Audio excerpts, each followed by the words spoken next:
Loistavaa! Hienosti! Hyvä! Mä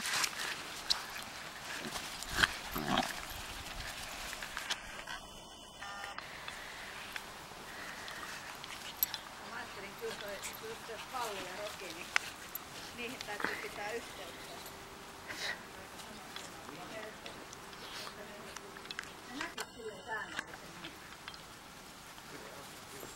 Niin.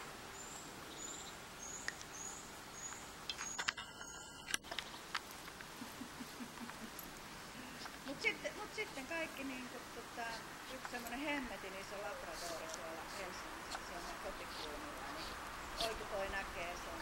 Se on todella iso ja lihava poika. Niin voi että, toi saa tehdä mitä vaan silleen, että se niin rakastaa sitä. Mut siinä on just tää tyttöpoika, se vaan näin. Jotain ne tarvitsee. Niin. Se on meidänkin, että ollut kiva, että